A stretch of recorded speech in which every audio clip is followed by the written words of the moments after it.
Hello everyone, welcome to RV English. ఈ వీడియోలో నేను మీకు 3 common mistakes in English discuss చేయబోతున్నాను.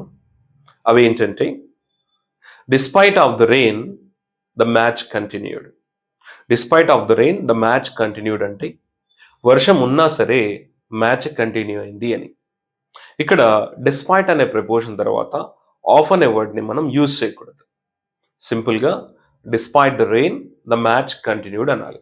సో డిస్పైట్ వచ్చినప్పుడు ఆఫ్ అనే వర్డ్ని మనం యూజ్ చేయకూడదు.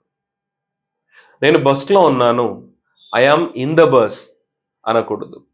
నేను బస్లో ఉన్నాను అంటే I am on the bus అని అనాలి. ఇన్ అనే ప్రిపోజిషన్ మనం యూజ్ చేయకూడదు. అక్కడ ఆన్ అనే ప్రిపోజిషన్ యూజ్ చేయాలి. ఆన్ అనేది ఎప్పుడు యూజ్ చేస్తామంటే public transportations like bus, train, plane, ship ఇలా వచ్చినప్పుడు ఆన్ యూజ్ చేయాలి. ఐఎమ్ ఆన్ ద బస్ అనాలి, కానీ ఐఎమ్ ఇన్ ద బస్ అనకూడదు. ఐఎమ్ ఆన్ ద ట్రైన్ అనాలి, ఐఎమ్ ఆన్ ద షిప్ అనాలి, ఐఎమ్ ఆన్ ద ప్లేన్ అనాలి, కానీ ఐఆమ్ ఇన్ అని కూడా అక్కడ యూజ్ చేయకూడదండి. One of my friend lives in Hyderabad. One of my friend lives in హైదరాబాద్లో వన్ ఆఫ్ ఎప్పుడు వచ్చినా నెక్స్ట్ వచ్చే నౌను ప్లూరల్ ఉండాలి. వన్ ఆఫ్ మై ఫ్రెండ్స్ అనాలి, వన్ ఆఫ్ మై ఫ్రెండ్ అని అనకూడదు. అండ్ వర్బ్ కూడా సింగులర్ ఉండాలి. One of my friends lives in Hyderabad అనాలి. సో ఇవే 3 కామన్ మిస్టేక్స్ ఇన్ ఇంగ్లీష్.